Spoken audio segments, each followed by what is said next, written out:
Next अब हम example देखेंगे, हम जो पढ़े कल उससे रिलेटेड। ये एग्जाम्पल जो है वो हमने जो पढ़ा था अभी यहाँ पे हमने इन्वेलेंट्री मैट्रिक्स पढ़ा था, उससे रिलेटेड है एंड गेट में क्वेश्चन आया हुआ है इसका। अगर आपके पास आई गेट की ये बुकलेट है, क्वेश्चन बुकलेट, तो इसमें पेज नंबर 23 में क्वेश्चन मैं यहाँ लिख दिया हूँ 168, क्वेश्चन नंबर 168 है पेज नंबर 23 में। क्वेश्चन ये है कि एक स्क्वायर मैट्रिक्स दिया हुआ है ए, जो बोला हुआ है is such that A square equal to I, A square is equal to I. तो हम लोग को बताना है कि अल्फा बीटा का कंडीशन क्या होगा, उसका ऑप्शन दिया हुआ है हमें। तो इसको सॉल्व करके देखिए, मैं ऑप्शन लिख रहा हूं, आप ट्राई करके देखिए, क्वेश्चन देख लीजिए। Alpha equal to 0, beta is not equal to 1 और alpha not equal to 1, beta equal to 1, ये सारे ऑप्शंस है। Alpha is not equal to 0, beta is not equal to 0। एक बार वीडियो को पॉज करके ट्राई करके देखिए 2 मिनट, अगर नहीं बनता है तो उसके बाद आगे प्ले कर लीजिएगा। बस first try by yourself.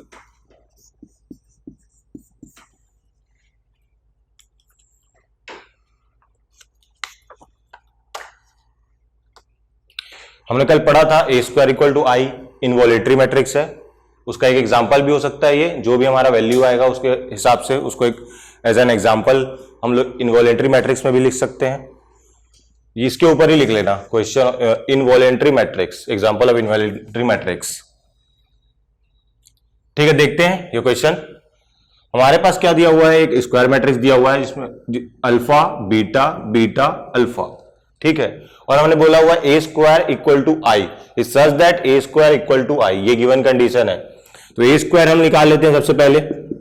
A square क्या होगा, अल्फा बीटा बीटा अल्फा, ये होगा, into same alpha beta beta alpha. तो इसका क्या आएगा, मल्टीप्लीकेशन। सबसे पहले इस रो का इस कॉलम के साथ हमने, इसके बाद मैट्रिक्स मल्टीप्लीकेशन देखेंगे, उसमें कंडीशन क्या क्या होती है, किस कंडीशन पे मैट्रिक्स मल्टीप्लाई होता है। लेकिन हमें यहाँ पे ये क्वेश्चन सॉल्व करना है, इसलिए बस इतना ही मल्टीप्लीकेशन, ज्यादा इसमें कॉम्प्लेक्स मल्टीप्लीकेशन अभी नहीं आया है। Alpha into alpha is alpha square, beta into beta is beta square, ठीक है। पहला एलिमेंट आ गया हमें। नेक्स्ट ये वाला रो एंड ये वाला column, alpha into beta beta into alpha, तो अल्फा बीटा ही हो गया वो भी। ये क्या होगा, नेक्स्ट ये रो ये column, beta into alpha alpha beta plus alpha into beta again alpha beta, और यहां पे क्या आएगा लास्ट में, ये beta into beta beta square, alpha into alpha alpha square. तो यहां पे क्या आ जाएगा, alpha square plus beta square. ये हमारा मैट्रिक्स हो गया। ये कौन सा मैट्रिक्स हो गया, ये हमारे पास ए स्क्वायर मैट्रिक्स हो गया। कौन सा मैट्रिक्स हो गया, ए स्क्वायर मैट्रिक्स हो गया। और हमारे पास गिवन कंडीशन क्या है, हमारे पास गिवन कंडीशन है A square equal to I, A square equal to I. इसको यूज करके हमें अल्फा और बीटा का वैल्यू निकालना है। तो क्या आएगा बताइए, ये हमारे पास ए स्क्वायर है, इसको हमें आई से इक्वेट करना है, आई से इक्वेट करना है। तो आई क्या होता है, आई क्या होता है बताइए, आई क्या होता है, आई होता है 1 0 0 1। यहां पे हमने 2 क्रॉस 2 का यूनिट मैट्रिक्स क्यों लिया है, क्यों, क्योंकि यहां पे 2 क्रॉस 2 का मैट्रिक्स है लेफ्ट हैंड साइड में, तो उसको इक्वेट करने के लिए हमें भी 2 क्रॉस 2 का मैट्रिक्स लेना पड़ेगा। तो हम इसे इक्वेट करेंगे। इक्वेट कोई भी मैट्रिक्स, कोई भी दो मैट्रिक्स इक्वल कब होता है, इक्वल तब होता है जब उसके सारे एलिमेंट्स इक्वल हो।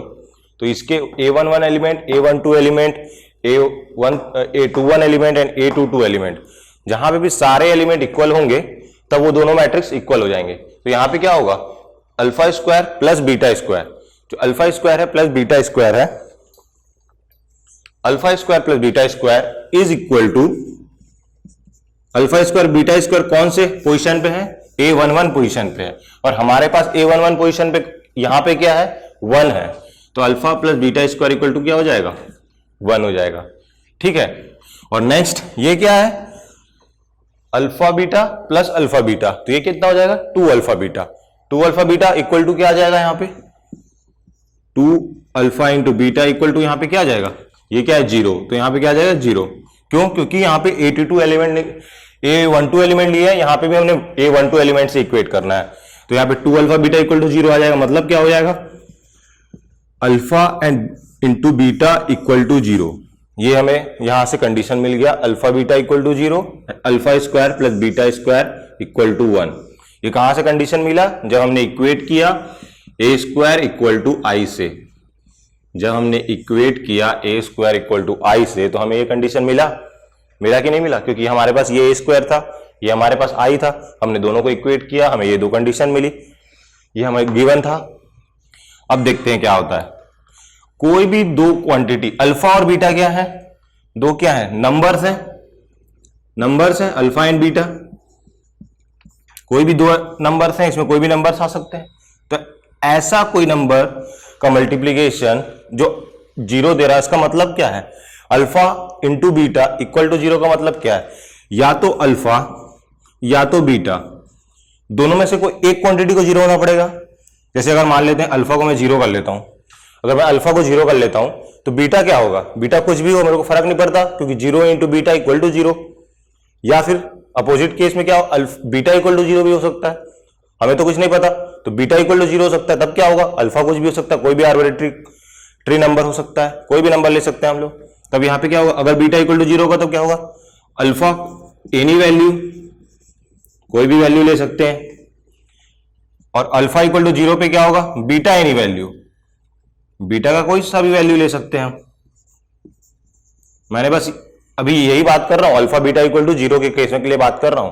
इस केस में दो नंबर जब मल्टीप्लाई हो रहे हैं और 0 आउटपुट आ रहा है, इसका क्या मतलब है कि दोनों नंबर में से कोई एक नंबर 0 है। इतना बात समझ में आया, ठीक है। लेकिन हमारे पास एक और कंडीशन है, कौन सा कंडीशन है, alpha square plus beta square equal to 1। अभी तक हमें क्या समझ में आ गया कि दोनों में से कोई एक नंबर तो 0 होने वाला है, या तो अल्फा 0 होने वाला है या तो बीटा 0 होने वाला है। अल्फा 0 हो या बीटा 0 हो, अगर अल्फा 0 हुआ तो 0 ये टोटल क्वांटिटी 0 हो जाएगी, अगर ये टोटल क्वांटिटी 0 हो जाएगी तो बी स्क्वायर इक्वल टू क्या आ जाएगा, 1 आ जाएगा। व्हेन अल्फा इज 0 तो बीटा क्या आ जाएगा, बीटा स्क्वायर इक्वल टू 1, तो बीटा इक्वल टू क्या आएगा, प्लस माइनस 1। लेकिन हमारे पास ऑप्शन है, हमारे में ऑप्शन में कहीं भी निगेटिव क्वांटिटी दिया नहीं है, इसलिए हम लोग -1 नेगलेक्ट कर देंगे, हम +1 को ही लेंगे। सिमिलरली जब इन केस बीटा 0 हुआ तो बीटा 0 को तो क्या होगा, यहां पे बीटा 0 आ जाएगा, तो अल्फा स्क्वायर इक्वल टू 1 आ जाएगा, तो अल्फा की वैल्यू +1 आ जाएगी। तो हम ऑप्शन देखते हैं, ऑप्शन से देखते हैं हमारे पास कौन सा आंसर सूट कर रहा है, हमारे सॉल्यूशन को कौन सा ऑप्शन सूट कर रहा है। तो देखते हैं पहला ऑप्शन सूट कर रहा है क्या, alpha equal to 0 beta equal to 1। Alpha equal to 0 लेते हैं और बीटा इक्वल टू 1 लेते हैं, और अल्फा इक्वल टू 1 और बीटा इक्वल टू 0।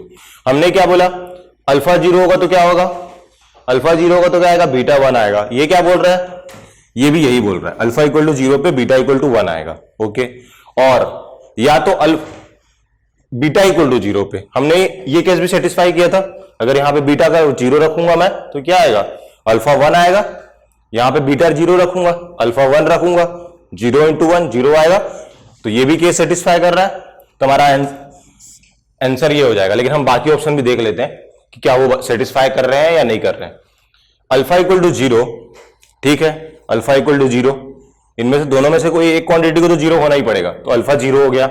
बीटा देखते हैं, beta is not equal to 1, यहां पे beta is not equal to 1 बोला है, तो ये वाला इक्वेशन है ये तो सेटिस्फाई करेगा, अल्फा 0 है, बीटा नॉट इक्वल टू 1 है, ये इक्वेशन सेटिस्फाई करेगा क्या, लेकिन ये इक्वेशन सेटिस्फाई करेगा, देखते हैं।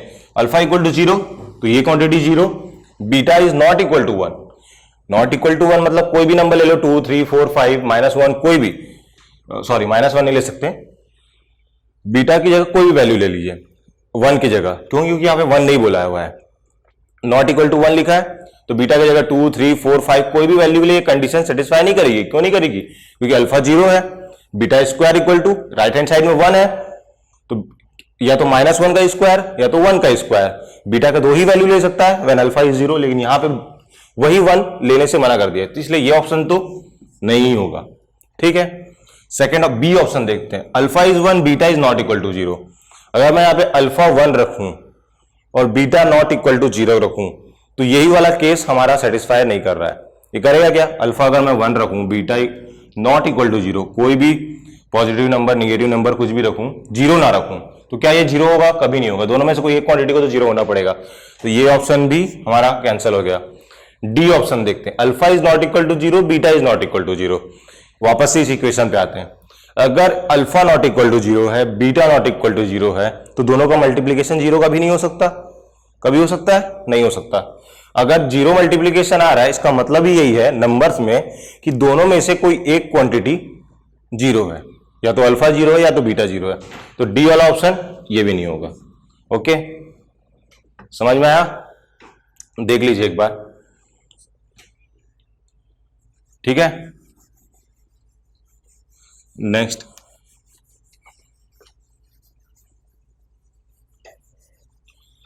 देखेंगे हम addition and multiplication of matrices. उसमें क्या क्या प्रॉपर्टीज होती हैं, कौन कौन से कंडीशन होते हैं, किस कंडीशन पे हमारे पास मल्टीप्लीकेशन अलाउड है और किस कंडीशन पे हम एडिशन कर सकते हैं। क्योंकि हमारा जो नंबर्स होता है और जो मैट्रिसेस होते हैं, उन दोनों का एडिशन मल्टीप्लीकेशन बहुत डिफरेंस होता है। जैसे नंबर्स में हम मल्टीप्लाई कर लेते हैं, जरूरी नहीं है कि एज इट इज हमारे पास मैट्रिसेस में भी सेम केस हो, सेम तरीके से हम सॉल्व कर पाए। तो देखते हैं सबसे पहले ऑपरेशंस, बेसिक ऑपरेशन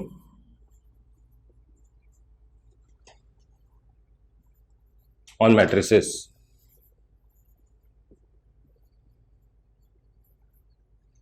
ठीक, बेसिक ऑपरेशंस ऑन मैट्रिसेस। सबसे पहला एडिशन, मैट्रिक्स ऐड करते हैं हम। ये आप लोग को आता होगा, फिर भी देख लेते हैं। कुछ कुछ चीजें हैं जो मेरे बतानी है इसमें, जो मे भी क्वेश्चन एक नंबर के पूछे जा सके। एडिशन में क्या है, कोई भी दो मैट्रिक्स हैं ए प्लस बी, मैं जब भी ये ए एंड बी लिखता हूं, कई लोग इसको ऐसे भी लिखते हैं कई कई बुक में, अगर आपको ये पसंद आता तो आप ये भी लिख सकते हैं स्क्वायर ब्रैकेट में, स्क्वायर फॉर्म में, लेकिन मैं ए प्लस बी सिंपल लिखना पसंद करता हूं। तो यहां पे भी A and B capital letter में लिखा हो, इसका मतलब यही है कि ये दोनों मैट्रिक्स हैं। ओके, ए प्लस बी, कोई भी दो मैट्रिक्स हम ऐड कर रहे हैं तो उस समय हमें सबसे पहले क्या चेक करना चाहिए, कब ये दो मैट्रिक्स ऐड होंगे, कंप्लीटली ऐड होंगे। उसके लिए कंडीशन क्या होगा कि इन दोनों मैट्रिक्स का साइज मतलब जो भी ऑर्डर है वो सेम होना चाहिए। जरूरी नहीं हो स्क्वायर हो, रेक्टेंगुलर भी हो सकता है, लेकिन ऑर्डर सेम होना चाहिए। जैसे ये अगर n क्रॉस m है तो ये भी n क्रॉस m ही होना चाहिए, ये 2 क्रॉस 3 है तो ये भी 2 क्रॉस 3 ही होना चाहिए। हमारे पास एडिशन में ऑर्डर सेम होना चाहिए a प्लस बी का, जैसे कि 2 3 4 1 0 2। अगर ये एक मैट्रिक्स A है मेरे पास और मुझे ऐड करना है B मैट्रिक्स, तो उसका भी ऑर्डर सेम होना चाहिए। इसका ऑर्डर क्या है 2 क्रॉस 3, तो ये भी हमारे पास क्या होना चाहिए 2 क्रॉस 3 का ही मैट्रिक्स होना चाहिए, तभी हम इन दोनों मैट्रिसेस को ऐड कर सकते हैं। ये बात क्लियर है कि इन दोनों मैट्रिसेस का ऑर्डर सेम होना चाहिए, तभी ये दो मैट्रिसेस ऐड हो पाएंगे। क्यों? क्योंकि जब एडिशन करते हैं तो सारे, जैसे A11 एलिमेंट के साथ ऐड होगा, यहां पे ये A12 एलिमेंट के साथ ऐड होगा। तो each element of matrix A should be added with each element corresponding element of matrix B। Corresponding element का मतलब A11 ले रहे हैं यहां से, तो A11 हमें यहां से भी लेना पड़ेगा। ओके, तो ये हमारे पास पहला कंडीशन है। अगर साइज सेम ना हो मैट्रिसेस के तो उन दोनों मैट्रिक्स को हम ऐड नहीं कर सकते। ओके, जैसे नंबर से हम कुछ भी ऐड कर सकते हैं, लेकिन यहां मैट्रिसेस में साइज सेम होना चाहिए। ठीक है। सेकेंड जो हमारा जो एडिशन होता है मैट्रिसेस का एडिशन, वो कम्यूटेटिव होता है। Addition of a matrix is commutative.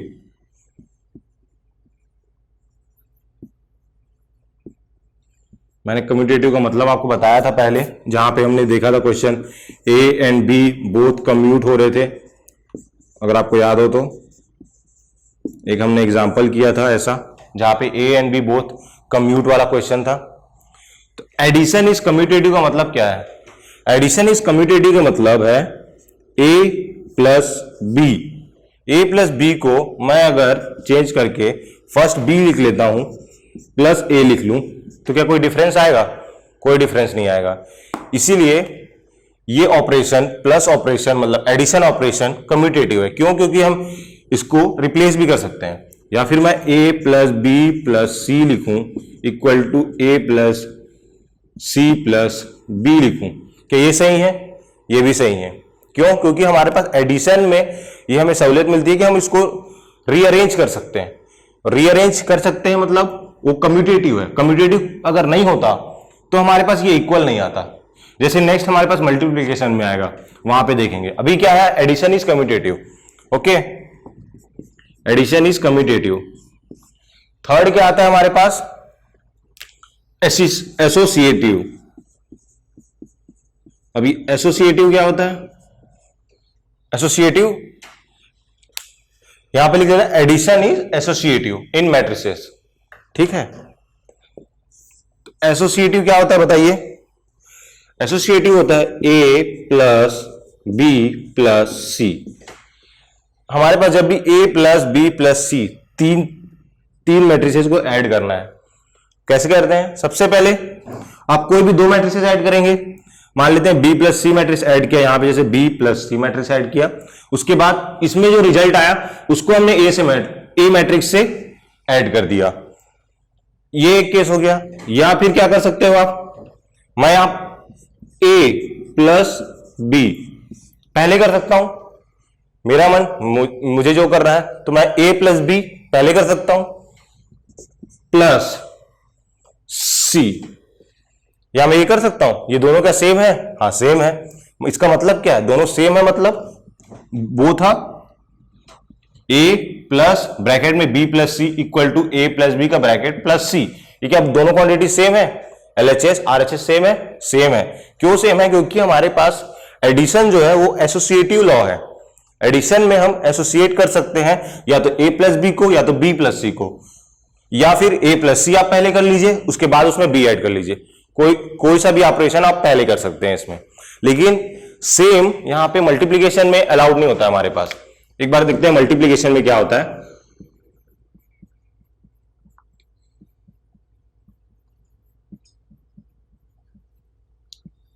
Multiplication में क्या होता है? सबसे पहले कंडीशन ही क्या होती है वो देखते हैं मैट्रिक्स मल्टीप्लीकेशन का। यहां पे थोड़ा सा लोगों को दिक्कत होता है, कंफ्यूजन बहुत ज्यादा रहता है कि कब कौन सा मैट्रिक्स ऑर्डर में 2x3 3x2 मल्टीप्लाई कब होंगे, उनका ऑर्डर क्या होगा, रिजल्टेंट मैट्रिक्स का ऑर्डर क्या होगा। कभी कभार सिर्फ ऑर्डर से आपका क्वेश्चन बन जाता है मल्टीप्लीकेशन का। यहां पे देखते हैं कोई भी दो मैट्रिसेस हैं ए एंड बी, कोई भी दो मैट्रिसेस हैं ए एंड बी। यहां पे मैं लेता हूं कोई इस मैट्रिक्स का 2x3। ठीक है, मेरे पास एक मैट्रिक्स है जिसका ऑर्डर है 2x3 और ये बी मैट्रिक्स है। इसको मेरे को ए के साथ अगर मल्टीप्लाई करना है, मैं अभी कोई ऑर्डर नहीं लिखता हूं इसका, ए क्रॉस बी लिख लेता हूं। ठीक है, ए क्रॉस बी लिख लेता हूं। चलो ए क्रॉस 2 लिख लेता हूं। ए क्यों लिखा है मैंने? ये कोई भी नंबर है, ए कुछ भी हो सकता है। ए का वैल्यू तो हम अपने अकॉर्डिंग उसमें फिट कर सकते हैं। तो इन दोनों मैट्रिक्स का मल्टीप्लीकेशन क्या आएगा? ए बी लिख सकते, सी लिख सकते हैं, मान लेते हैं ए इंटू बी इक्वल टू सी। लेकिन इन दोनों मैट्रिक्स का मल्टीप्लीकेशन कब होगा? कब होगा? जब कॉलम ऑफ ए मतलब ये क्या होता है? I J, I cross J. तो कॉलम जे वाला quantity, column of A and row of B, मतलब जो सेकेंड एलिमेंट आ रहा है, सेकेंड मैट्रिक्स है, उसका row, number of rows, and column of first matrix, number of column of first matrix, number of column of A should be equal to number of rows of B. इसका मतलब समझ में आया? इसका मतलब है ये जो 3 है और यहां पे जो ए है ये दोनों सेम होना चाहिए। तो इसका मतलब क्या होगा कि इन दोनों का अगर मल्टीप्लीकेशन हमें पॉसिबल कराना है तो ये जो बी मैट्रिक्स है वो यहां पे 3x2, 3 क्रॉस कुछ भी हो सकता है, 2 हो सकता है, 1 हो सकता है, लेकिन यहां पे 3 होना उसका कंपलसरी है। क्यों कंपलसरी है? अगर वो 3 ही नहीं होगा यहां पे तो उसका मैट्रिक्स मल्टीप्लीकेशन ही पॉसिबल नहीं होगा। ये कंडीशन किस चीज के लिए है? For multiplication to happen. अगर मल्टीप्लीकेशन आपको करना है तो ये वाला ऑर्डर आपको फॉलो करना पड़ेगा। क्या होगा? तो यहां पे जो सी आएगा, सी मैट्रिक्स, उसका ऑर्डर क्या होगा? उसका ऑर्डर होगा ये जो 3 है और ये जो 3 है वो कैंसिल हो जाएंगे, ये 2 बचेगा और ये 2 बचेगा। तो ये क्या होगा? 2x2 होगा। ये जो मैट्रिक्स आएगा वो 2x2 का मैट्रिक्स आएगा। ठीक है, हमने ए मैट्रिक्स ले लिया, ये 2x2 है। अगर मैं इसको मल्टीप्लाई करना है तो हम मेरे को यहां पे भी 2 क्रॉस, मैं यहां 3 भी लिख सकता हूं, 1 भी लिख लेता हूं। मान लेते हैं मैं 1 ले लेता हूं, यहां पे एक काम करते हैं 1 ले लेता हूं। 2x1 का मतलब क्या हो गया? 2x1 मतलब 2 मतलब 2 रो है और एक क्या है हमारे पास? कॉलम है। 2 रोज है, 2 रोज मतलब इसको 1 0, ये एक रो हो गया, ये 2 रो हो गया। कॉलम क्या है हमारे पास? एक ही कॉलम है। इन दोनों का मल्टीप्लीकेशन पॉसिबल है, ये कि 2x1। क्या इन दोनों मैट्रिक्स का मल्टीप्लीकेशन पॉसिबल है? हाँ पॉसिबल है। क्यों पॉसिबल है? क्योंकि ये जो 2 है, ये 2 है, ये दोनों सेम है। तो जो इसका रिजल्टेंट आएगा उसका ऑर्डर क्या होगा? 2x1 ही होगा। तो हम एक 2x1 मैट्रिक्स बना लेते हैं। 2x1 मैट्रिक्स मतलब इससे सिमिलर होगा। यहां पे क्या होगा? 1 into 1, ये रो ये कॉलम के साथ मल्टीप्लाई होता है 1 into 1, तो यहां पे क्या आ जाएगा? 1, 0 plus 0 into 0 is 0, 1 into 1 1, 1 into 0 0, तो यहां पे क्या आ जाएगा? 1 1, और ये मैट्रिक्स क्या आएगा? 2x1। ठीक है, तो ये हमारे पास जो भी है ये कंडीशन है, ये कंडीशन है किसके लिए? For matrix multiplication. फॉर, यहां लिख लीजिए, फॉर मैट्रिक्स मल्टीप्लीकेशन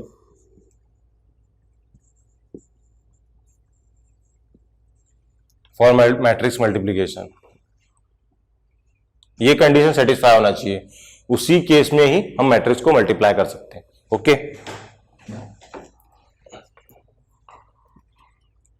नेक्स्ट देखते हैं इसी में मल्टीप्लीकेशन में, मल्टीप्लीकेशन की और क्या क्या प्रॉपर्टी होती है। सेकेंड, मैट्रिक्स क्या हमारे पास जैसा यहां पे कम्यूटेटिव था addition, a plus B equal to B plus A, हम यहां लिख पा रहे थे a plus B plus C equal to A plus C plus B, हमारा ऑर्डर हमने रीअरेंज कर लिया था। क्या यहां पे हम कर सकते हैं? सेम देखते हैं यहां पे a इंटू बी, ये 2 मैट्रिसेस हैं, उसका हमने मल्टीप्लाई किया है। ये हमारा b इंटू ए के इक्वल, ऑलवेज तो इक्वल नहीं होगा, कुछ केसेस में हो सकता है, लेकिन ये हमें जनरलाइज नहीं कर सकते कि ये तो हमेशा इक्वल होगा। अगर मैं कोई एक मैट्रिक्स को यूनिट मैट्रिक्स ले लेता हूं तब तो ये इक्वल हो जाएगा, वो एक केस है, वैसे और भी केसेस हैं, लेकिन हमेशा इक्वल नहीं होगा। तो इसको क्या बोलेंगे? A B is not equal to B ए,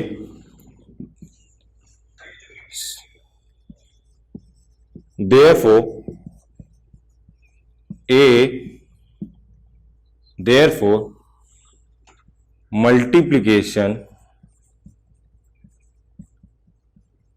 ये हमने देखा था क्योंकि पहले ही A B is not equal to B A हमने देखा था, therefore multiplication is not commutative.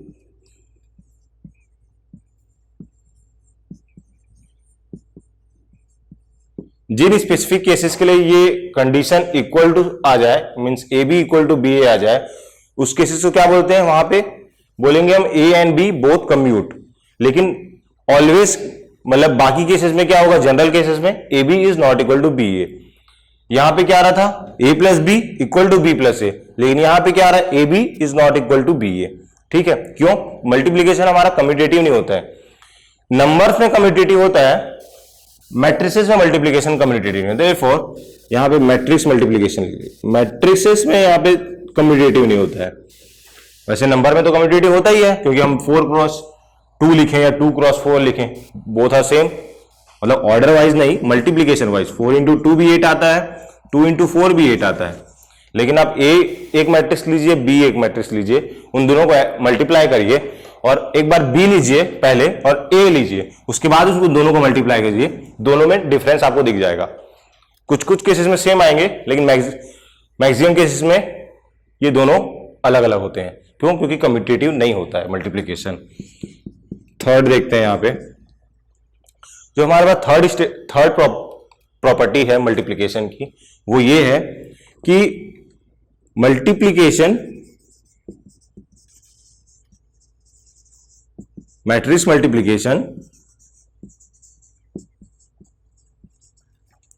Is distributive. अभी डिस्ट्रीब्यूटिव का मतलब क्या होता है? Distributive with respect to addition. इस लाइन का मतलब क्या है? Matrix multiplication is distributive with respect to addition. इसका मतलब क्या है? Matrix multiplication with respect to distributive with respect to addition. बोलने का मतलब क्या है? अगर मैं कोई एक क्वांटिटी ए है, इसमें मल्टीप्लाई करता हूं बी प्लस सी, ए इंटू बी प्लस सी, तो यहां पे क्या आ जाएगा? क्या मैं इसको ऐसा लिख सकता हूं, ए बी प्लस ए सी?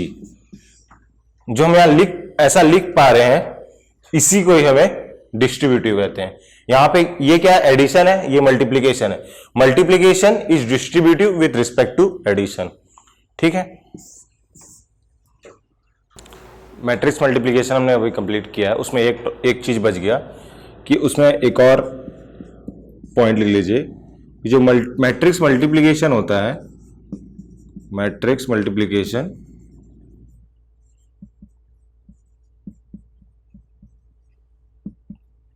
क्या बच गया था? एडिशन में हमने क्या क्या देखा था? कम्यूटेटिव देखा था, एसोसिएटिव भी देखा था, हमने मल्टीप्लीकेशन भी एसोसिएटिविटी देखना है। तो यहां पे क्या होता है? एसोसिएटिविटी मल्टीप्लीकेशन के केस में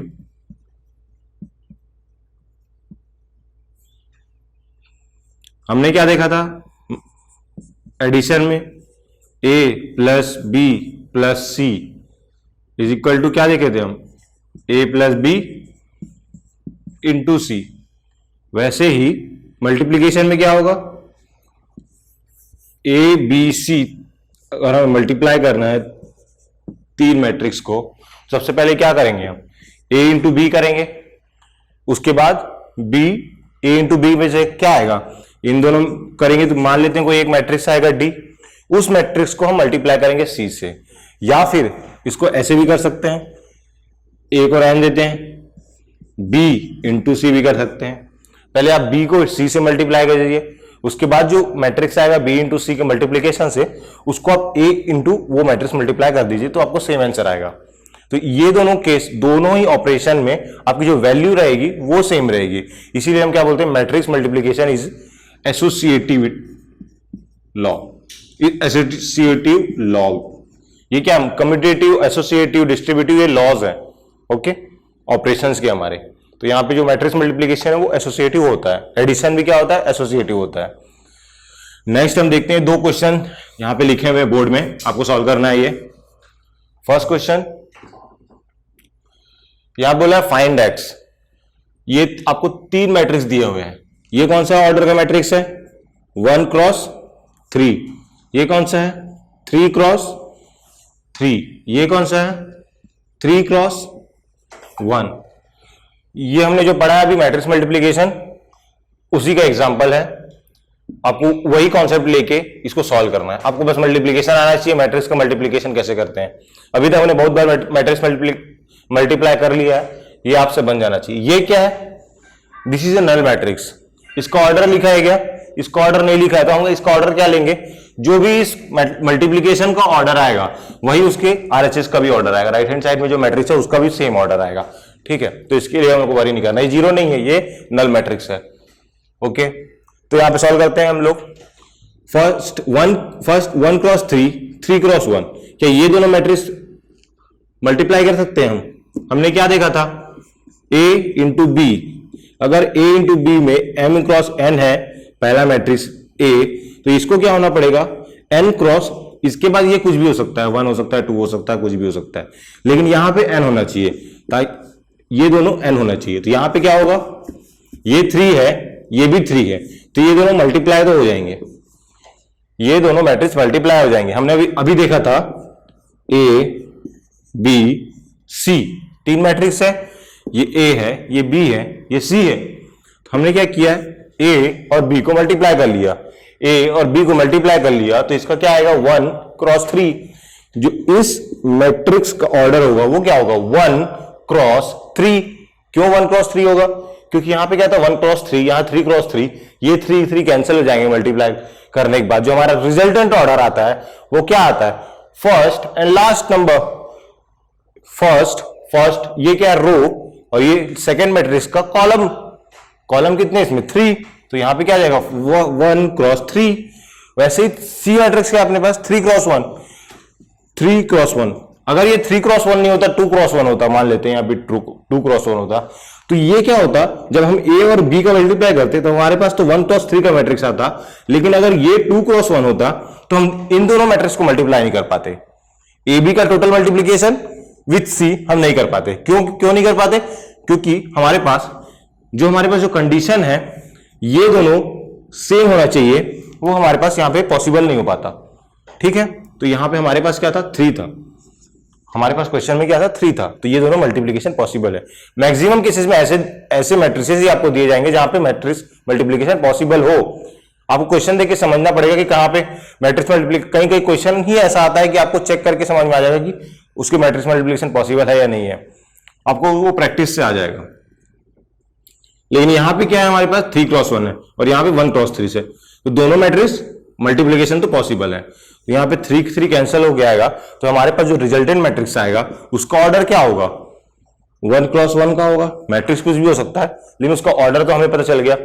इससे आप ये बता सकते हो कि आपका जो सीरीज ऑफ मल्टीप्लीकेशन रहेगा, अगर मान लेते हैं A B C D E F, ये मैट्रिक्स है टोटल, और उसमें आपको मल्टीप्लाई करने बोला है, तो और उसका जो रिजल्टेंट आएगा, जो भी उसका equal A B C D E, इन सबको मल्टीप्लाई करने के बाद हमारे पास जो भी क्वांटिटी आए, जो भी मैट्रिक्स आएगा, उसका ऑर्डर हम डायरेक्ट बता सकते हैं। ऑर्डर कैसे डायरेक्ट बता सकते हैं? अगर ये सारे मैट्रिक्स पॉसिबल है मल्टीप्लाई होना, तो ऑर्डर कैसे बता सकते हैं? A क्रॉस फर्स्ट मैट्रिक्स का ऑर्डर देख के और लास्ट मैट्रिक्स का ऑर्डर देख के, ये कुछ भी हो सकता है। 2 क्रॉस 3 मान लेते हैं, ये नंबर भूल जाइए, ये याद रखिए, पहला और लास्ट। जो रिजल्टेंट मैट्रिक्स आएगा आपके पास आउटपुट में, उसका 1 क्रॉस 3 होगा, फर्स्ट एंड लास्ट नंबर। यहां पे भी क्या आ रहा है? फर्स्ट एंड लास्ट, तो मतलब यहां पे क्या आ रहा है? 1 क्रॉस 1। 1 क्रॉस 1 मतलब ऐसा मैट्रिक्स जिसमें सिर्फ एक ही एलिमेंट हो, ऐसा मैट्रिक्स जिसमें कोई एक ही एलिमेंट हो। जैसे ये क्या है? 0, ये क्या है? 1 क्रॉस 1। ओके, ये मैट्रिक्स 1 क्रॉस 1 मैट्रिक्स, क्योंकि इसमें एक ही एलिमेंट है 0। ठीक है, तो इसको सॉल्व कैसे करेंगे हम? इसको मैट्रिक्स को मल्टीप्लाई करना पड़ेगा, उसके बाद हमें इक्वेशन बनाना पड़ेगा, और उसके बाद हमें एक्स फाइंड करना पड़ेगा। ठीक है, करते हैं। तो मैट्रिक्स मल्टीप्लाई करते हैं। मैट्रिक्स मल्टीप्लाई कैसे होंगे? पहले इसको और इसको मैट्रिक्स मल्टीप्लाई करना है, तो 1 इंटू, तो हमारे पास देख लेते हैं 1 क्रॉस 3 का मैट्रिक्स बनेगा। 1 क्रॉस 3 मतलब एक रो और 3 कॉलम, एक रो एंड 3 कॉलम। 1 इंटू 1, ये रोज मल्टीप्लाई होंगे ऐसे कॉलम से, A11 A11 से मल्टीप्लाई होगा A12, A21 से A11, यहां पे क्या है 1, 1 इंटू 1 इज 1 प्लस हमारा मल्टीप्लीकेशन कैसे होता है यहां पे अच्छे से बता देता हूं इसी एग्जांपल में।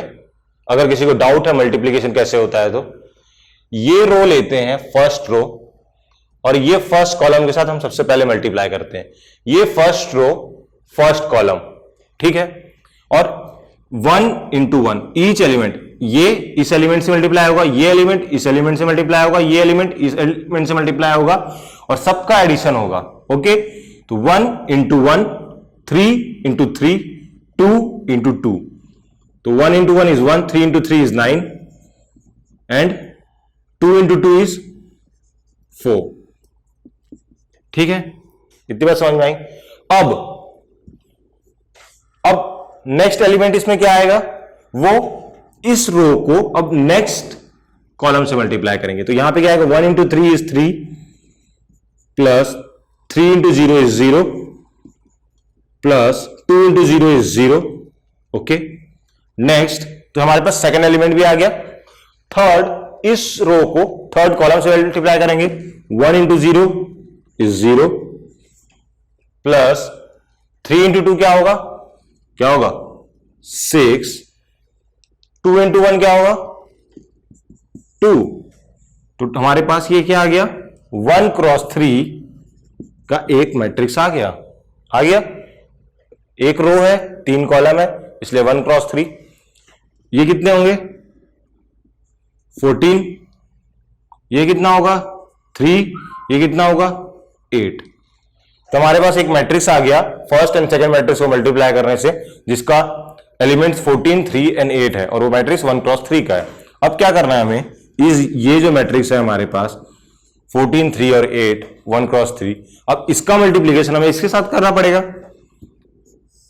उसको लिख लेते हैं यहां पे 0, 3 एंड x, 0, 3 एंड x।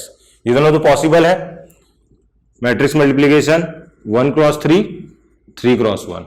ठीक है, अब इसको मल्टीप्लाई करते हैं तो क्या होगा 14, ये जो रो है और ये कॉलम और ये रो पहला कॉलम मल्टीप्लाई होगा, ईच एलिमेंट करस्पॉन्डिंग एलिमेंट से मल्टीप्लाई होंगे और क्या होगा जब मल्टीप्लाई होने के बाद उनका आपस में समेशन होगा। ठीक है, जैसे यहां पे समेशन हो रहा था सब में, तो देखते हैं क्या होगा 14 इंटू 0, 0 आ गया, 14 इंटू 0 क्या होगा 0 आ गया, plus 3 into 3 9 plus 8 into x 8x। ये क्या है हमारे पास मैट्रिक्स है। ये एलिमेंट क्या है, एक ही एलिमेंट है, एलिमेंट तो एक ही है, क्या है एलिमेंट 9 प्लस 8x। ये हमारे पास 1 क्रॉस 1 का एक मैट्रिक्स आ गया 9 प्लस 8x। कहां पे आ गया LHS में। हमारे पास RHS में क्या है 0, तो हमें इसको क्या करना पड़ेगा इक्वेट करना पड़ेगा 0 से। 0 भी 1 क्रॉस 1 है तो ये एलिमेंट और ये एलिमेंट क्या होंगे सेम होंगे। 9 प्लस 8x इक्वल टू 0। बताइए x का वैल्यू क्या आएगा 9 plus 8x equal to 0। 9 plus 8x equal to 0, तो x इक्वल टू क्या आ जाएगा 9 उधर जाएगा -9 डिवाइडेड बाय 8, तो इसका आंसर क्या हो जाएगा -9/8। तो ये पेज नंबर है, ये क्वेश्चन नंबर 157 था आई गेट बुक का। अगर आपका ये बुकलेट होगा ये इसमें और भी ऑप्शंस है, ये आंसर आएगा x इक्वल टू -9/8। ठीक है, नेक्स्ट क्वेश्चन देखते हैं 163 इसी पेज नंबर पे। यहां पे क्या बोला है एक मैट्रिक्स दिया हुआ है A is a matrix 2 - x 1 1 3 - x -1 -3 -x। यहां पे बोला हुआ है this matrix A is a singular matrix. A is a singular matrix. अब ये सिंगुलर मैट्रिक्स क्या होता है,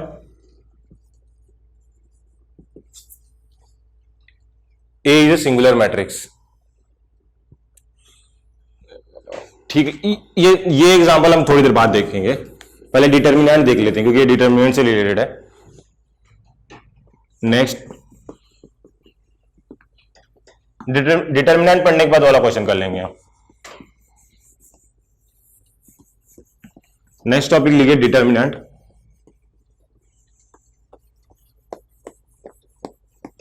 ये क्वेश्चन समझ में आया था ना?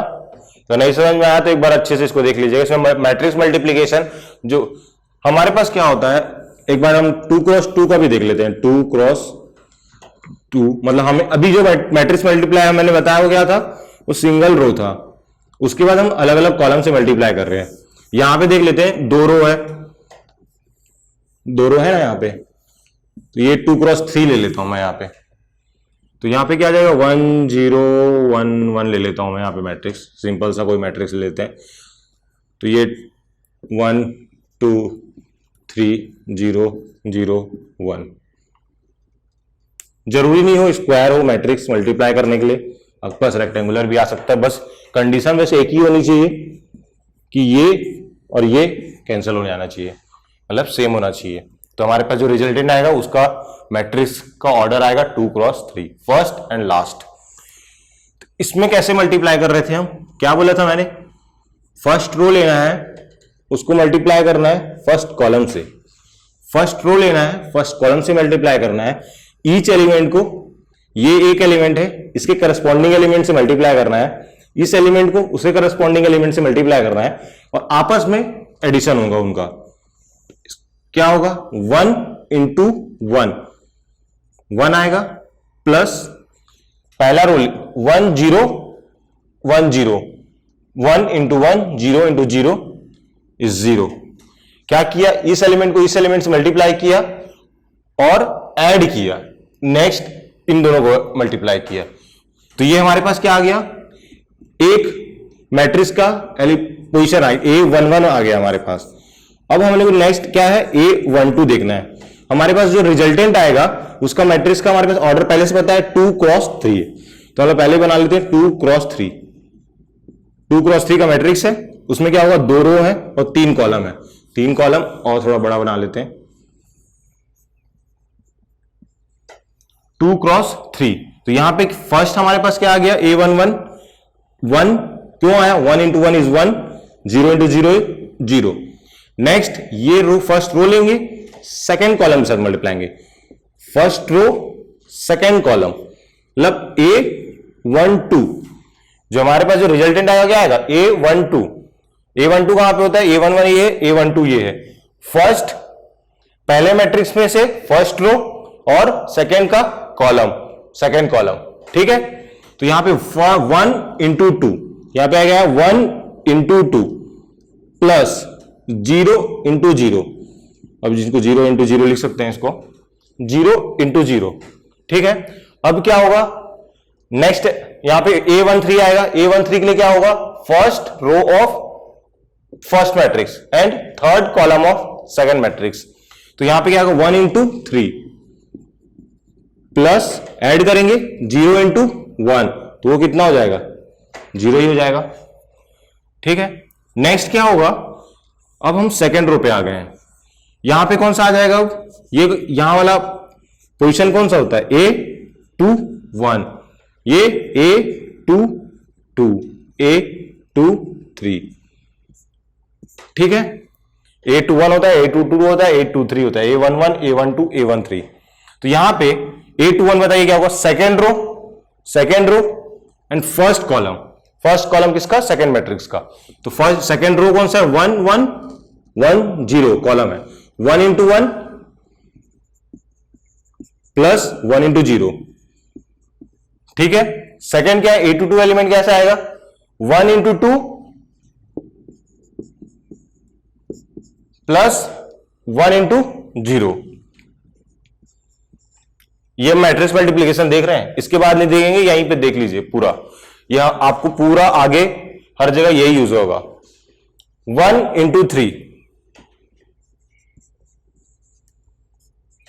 1 इंटू 3, 1 इंटू 1। क्या कर रहे हैं हम, एक बार मल्टीप्लाई कर रहे हैं और फिर ऐड कर रहे हैं, मल्टीप्लाई कर रहे हैं ऐड कर रहे हैं, 1 इंटू 1 प्लस 0, ठीक है। इससे क्वेश्चन नहीं बनता, वो भी देखेंगे। कि हम कितना मल्टीप्लाई कर रहे हैं, कितनी बार मल्टीप्लीकेशन कर रहे हैं, कितनी बार एडिशन कर रहे हैं। ये नेक्स्ट एक एग्जांपल देख लेंगे हम। ये समझ में आया मैट्रिक्स मल्टीप्लाई कैसे हो रहा है। इसी में एक नोट बना के लिख लीजिए,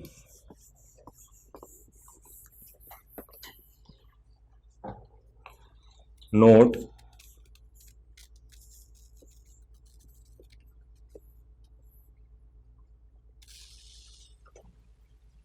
मान लेते हैं हम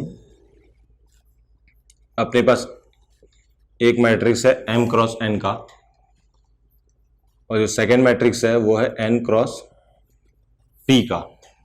ये दोनों को मैट्रिक्स मल्टीप्लिकेशन तो पॉसिबल है क्योंकि ये भी n है और ये भी n है, तो इसका जो मल्टीप्लिकेशन आएगा वो क्या आएगा c, और उसका ऑर्डर क्या होगा m क्रॉस p। ठीक है, ये m cross n, n cross p, c। तो यहां पे हमें अभी देखा जब ये हम मल्टीप्लाई करते हैं तो क्या होता है, फर्स्ट रो लेते हैं और फर्स्ट कॉलम लेते हैं पहली बार में, फिर फर्स्ट रो लेते हैं, फिर सेकंड कॉलम लेते हैं। तो हम लोग क्या मल्टीप्लाई कर रहे हैं ईच टाइम। तो हमें यहां पे निकालना है फर्स्ट नंबर ऑफ टाइम्स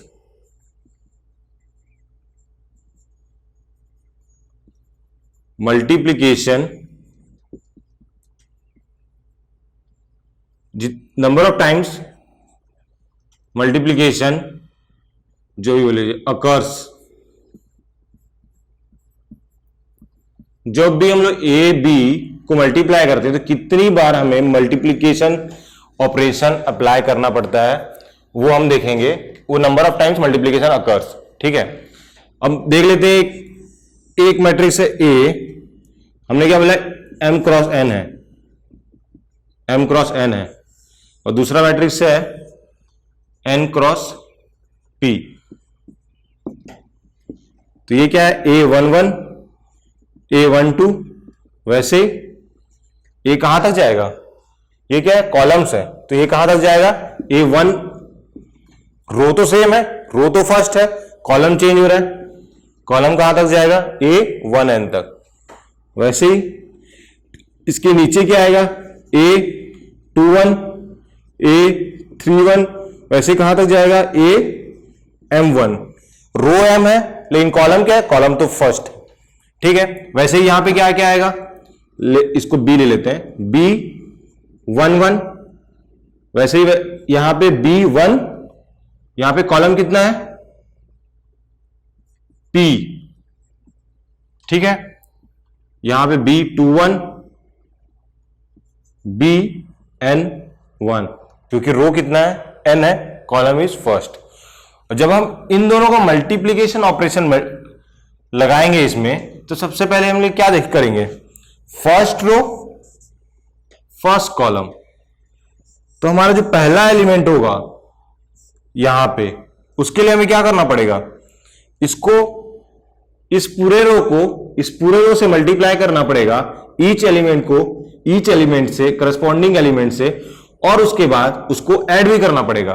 तो यहां पे क्या आएगा a11 इंटू b11 आएगा कि नहीं आएगा। उसके बाद क्या करते हैं, ऐड करते हैं, ऐड करने के बाद a12 इंटू b21 आएगा। उसके बाद प्लस a13 इंटू b31, ऐसे कहां तक आएगा, ये लास्ट क्या है a1n इंटू bn1, ये पूरा होगा। ये क्या होगा, ये एक एलिमेंट होगा, एक एलिमेंट। वैसे कितने होंगे, ये फर्स्ट, ये टोटल कितना है m क्रॉस p, तो ये क्या है हमारे पास a11 आया, c का a11 है, मान लेते हैं c11 ले लेते हैं इसको, ये c11 है। वैसे ही आएगा c12, वैसे ही आएगा c13, वैसे ही कहां तक जाएगा c1p तक, जो भी p का नंबर होगा, और यहां भी वैसे ही नीचे आएगा। तो ये क्या है, फर्स्ट एलिमेंट है। एक एलिमेंट को निकालने के लिए हमें कितनी बार मल्टीप्लाई करना पड़ रहा है वो हमें देख लेते हैं।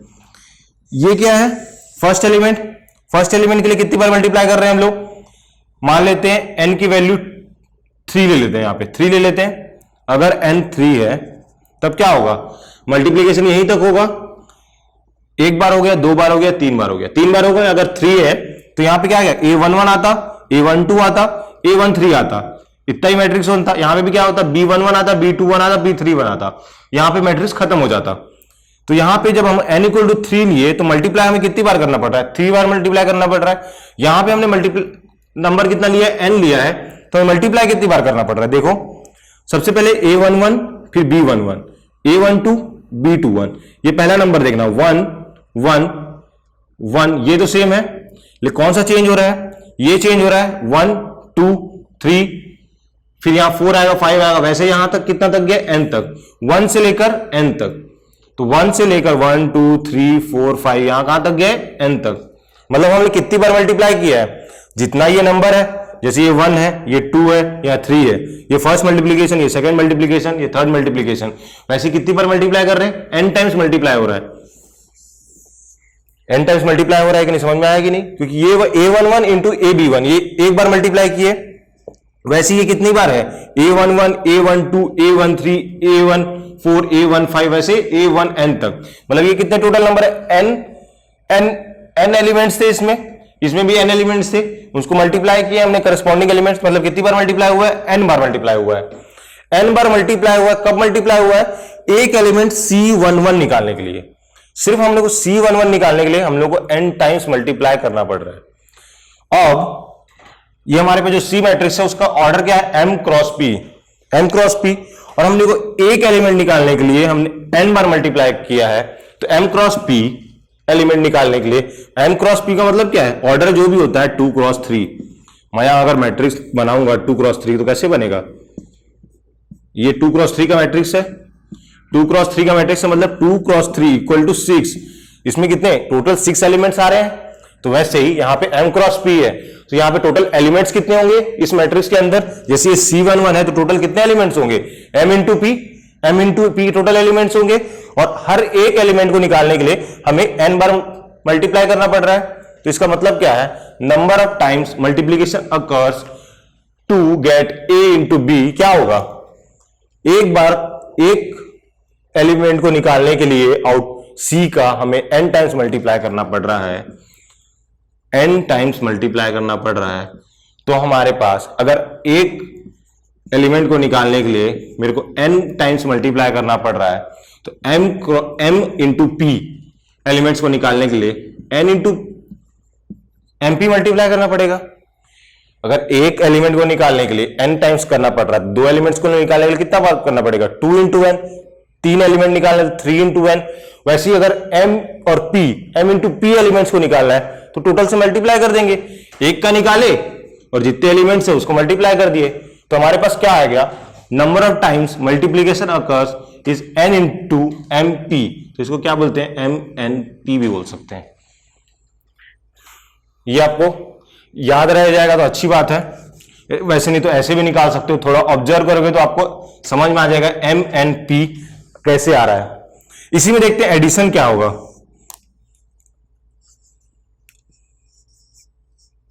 एक बार देखते हैं इसमें, ये कौन सा एलिमेंट है, C11, ये टोटल क्या है, ये फर्स्ट एलिमेंट ही है C11, ठीक है। तो ये C11 है। अब देखते हैं यहां पे हम लोग एडिशन कितनी बार ऑपरेशन अप्लाई कर रहे हैं, एक बार, दो बार, तीन बार।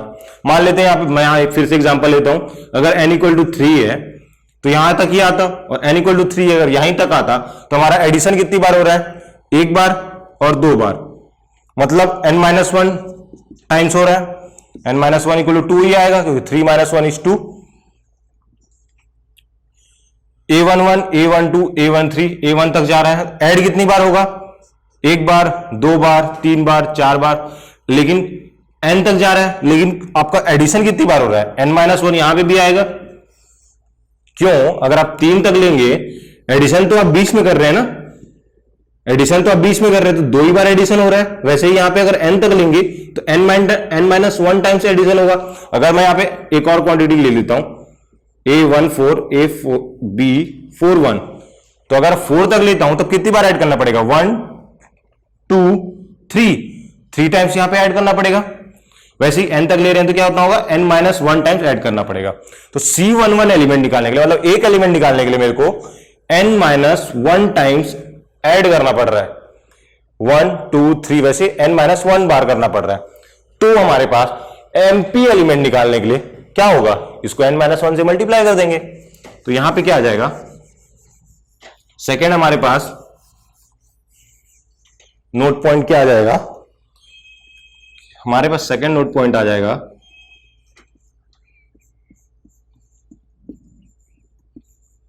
Number of times addition